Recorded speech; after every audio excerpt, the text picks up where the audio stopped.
प्यारे छात्रों, पिछले वीडियो में आप लोग पहला पाठ है कक्षा 9 का गति, उसको आपने देखा था, उसका न्यूमेरिकल देखा था। अब तक के जो कक्षा 9 के वीडियो बने हैं उसमें 9 की भौतिक विज्ञान का पाठ 1 पूरी तरह से समाप्त हो गया। ठीक है, किसी को उसमें भी डाउट हो तो हमको वो लिख के भेज सकते हैं। मेरा पूरा प्रयास होगा कि आपको उसको दूर किया जाए, यानी कि आपके द्वारा जो भेजी गई समस्याएं हैं उसका समाधान किया जाए।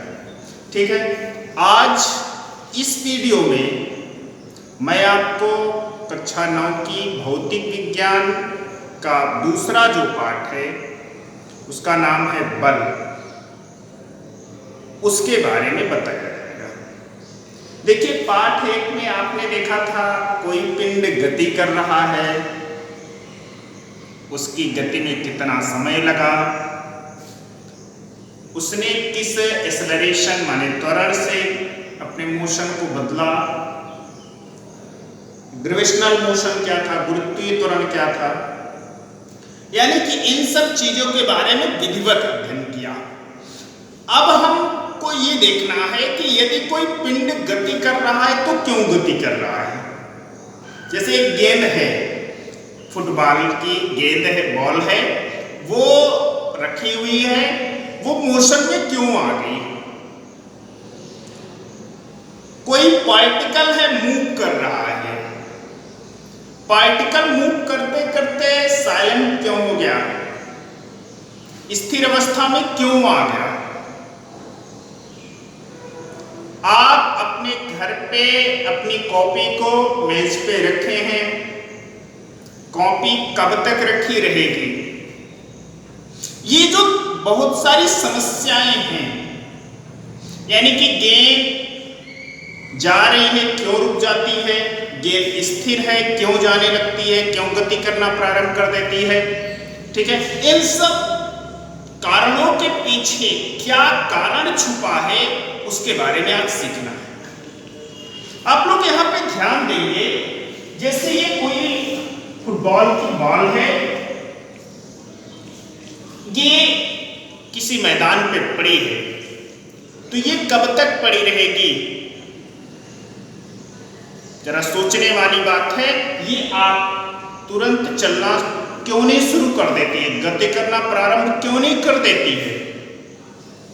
इन सब तमाम तथ्यों को आज जानने के लिए आपको वो कारण जानना पड़ेगा जिसके कारण कोई पिंड साइलेंट पोजीशन, साम्य स्थिति से मोशन में कैसे आता है, गति कैसे प्रारंभ कर देता है। तो उसका इन सब तथ्यों के पीछे जो प्रमुख कारण है वो होता है फोर्स, बल। कैसे होता है, देखिए, यदि कोई पिंड है, कोई पार्टिकल है, वो मोशन कर रहा है तो तब तक मोशन करता रहेगा जब तक कि उसके अपोजिट साइड से कोई पार्टिकल उसको टच ना करे या कोई फोर्स काम ना करे। तो यहाँ पे फोर्स फर्स्ट पॉइंट है जो आपको अपनी नोट्स में लिखना है। तो फोर्स क्या होता है इसको समझेंगे। बल एक कारण है, एक कारक है। बल क्या है, एक कारक है। फोर्स क्या है, एक रीजन है। ये क्या करता है, किसी बल वह कारक है जो किसी वस्तु में परिवर्तन करता है अथवा परिवर्तन करने का प्रयास करता है। ठीक है, द डेफिनेशन ऑफ फोर्स बोलेंगे आप हमारे साथ। बल क्या होता है, द डेफिनेशन ऑफ फोर्स। बल वह बाह्य कारक है जो किसी वस्तु में परिवर्तन करता है अथवा परिवर्तन करने का प्रयास करता है। फिर से बोलिए, बल, बोलो, बल वह बाह्य कारक है जो किसी वस्तु में परिवर्तन करता है अथवा परिवर्तन करने का प्रयास करता है। यहां पे देखेंगे आप,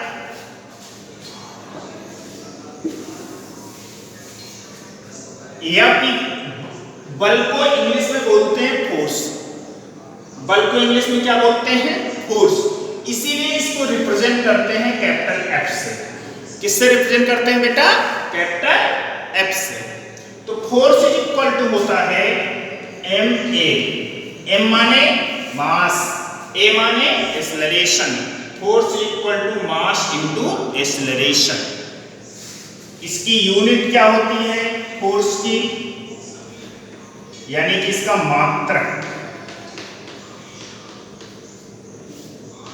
फोर्स का मात्रक होता है, बल का मात्रक होता है, यूनिट होती है इसकी यम माने मास। मास की यूनिट क्या हो जाएगी? किलोग्राम। ठीक है।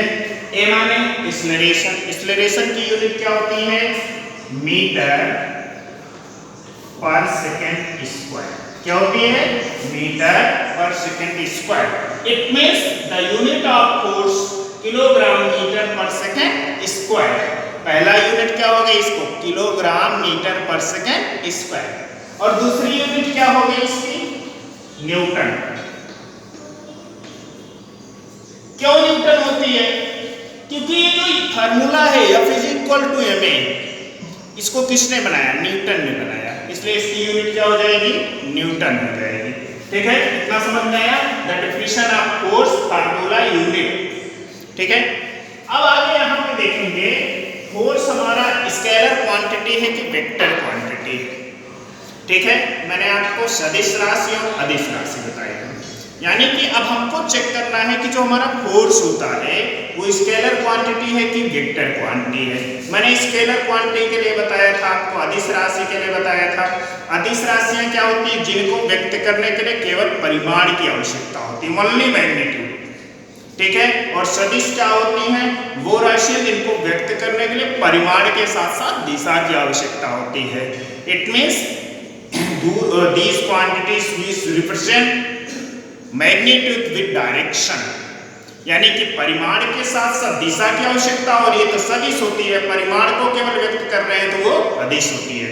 तो यहाँ पे बल, फोर्स जो होता है हमारा, फोर्स अप्लाई करना है। जैसे आपको फोर्स अप्लाई करना है तो फोर्स अप्लाई करने से पहले, जैसे किसी ने कहा कि हमारी कार में धक्का दो, फोर्स अप्लाई करो, तो आप क्या पूछेंगे?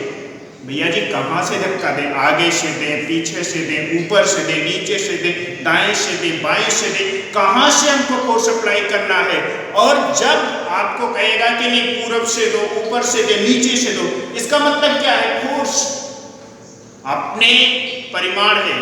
फोर्स क्या है? हमारा परिमाण है। और जब आप पूछते हैं कि किस दिशा से देना है तो वो क्या हो गई? परिमाण के साथ साथ दिशा भी हो गई। और डेफिनेशन ऑफ वेक्टर क्या कहता है कि परिमाण और दिशा जिसमें दोनों हो उसको क्या कहते हैं?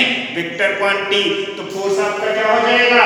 Vector quantity. लिख दिया जाए, it means the force is a vector quantity. Clear है? आगे यहाँ पे हम देखेंगे कुछ महत्वपूर्ण बातें। देखिए ये जो यूनिट ऑफ फोर्स है किलोग्राम मीटर पर सेकेंड स्क्वायर, ये इसके किस सिस्टम में? एमकेएस सिस्टम में यूनिट है। फोर्स की यूनिट एमकेएस सिस्टम में क्या है? किलोग्राम मीटर पर सेकेंड स्क्वायर।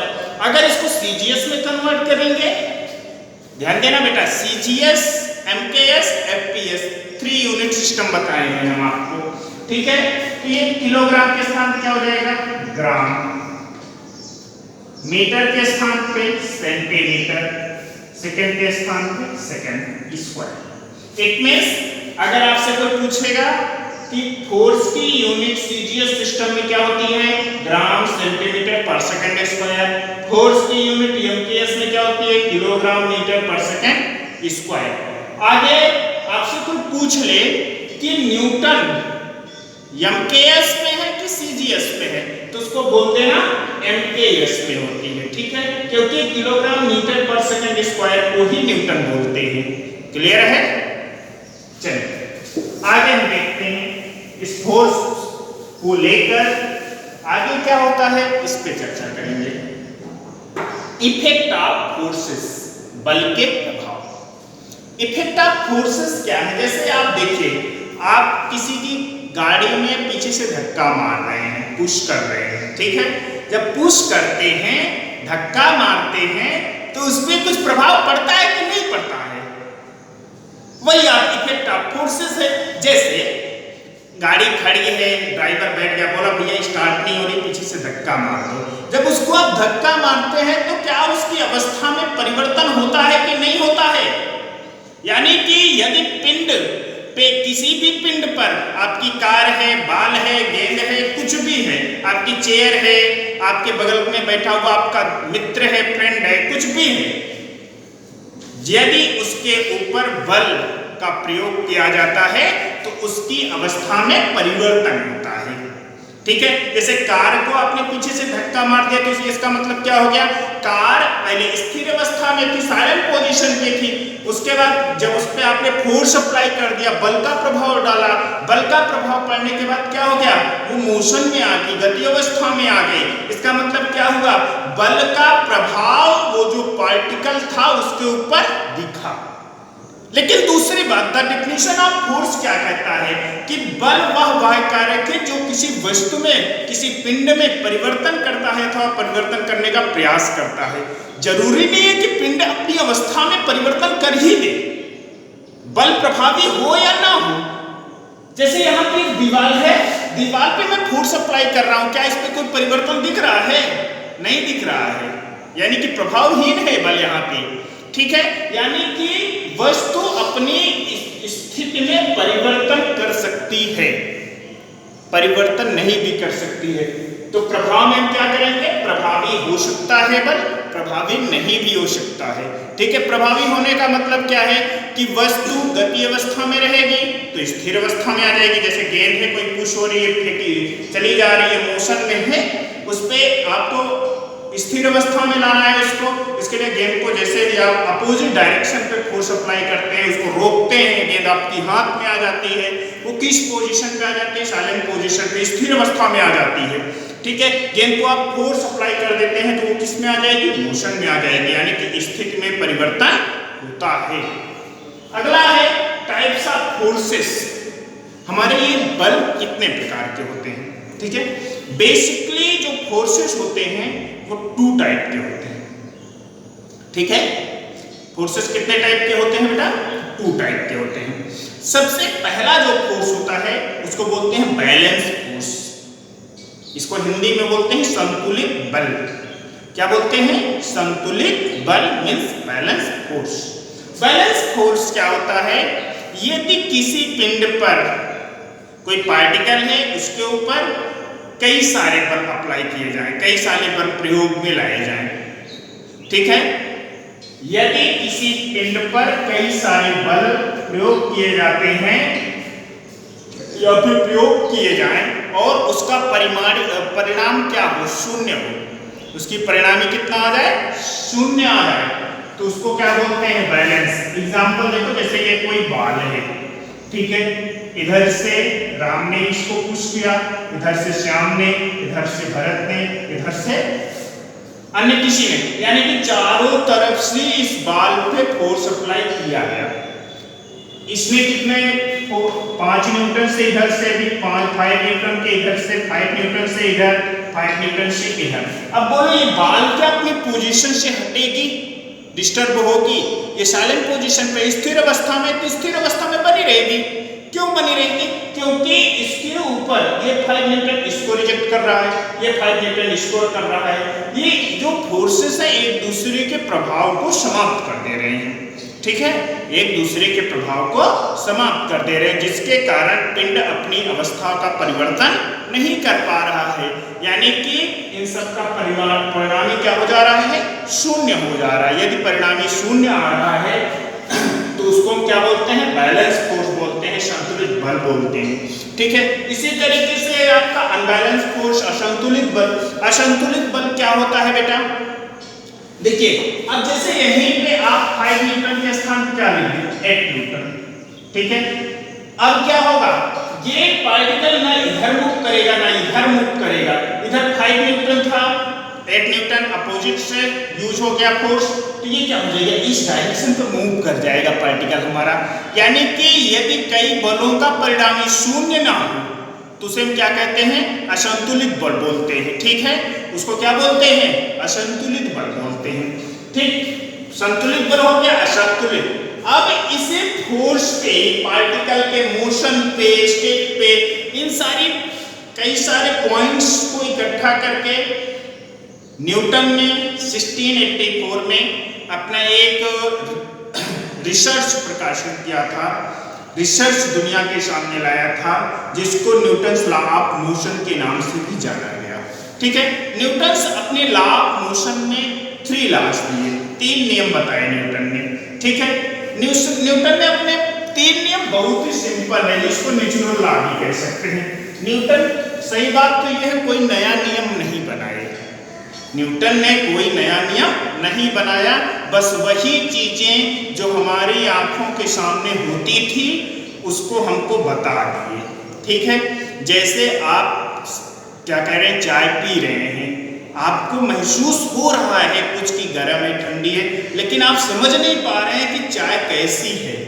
तो आपके पिताजी आपको बताते हैं कि ये हीट, ये गर्म है चाय, ये ठंडी है, ये गर्म चाय पीना चाहिए, यानी कि जितना ज़्यादा आग के सामने उसको रखोगे वो गर्म होगी। उसी के अनुसार न्यूटन ने भी बताया।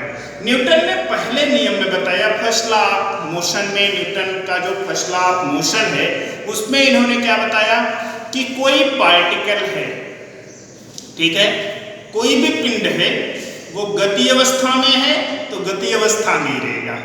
न्यूटन ने क्या बताया कि गति अवस्था में है तो गति अवस्था में रहेगा, स्थिर अवस्था में है तो स्थिर। अब ये बताओ कोई नियम है भाई? जैसे आपके पिताजी ने बता दिया कि चाय गर्म है, तो आपने कहा ये नियम हो गया कि जब बर्नर पे चाय को हीट करते हैं तो गर्म हो जाती है।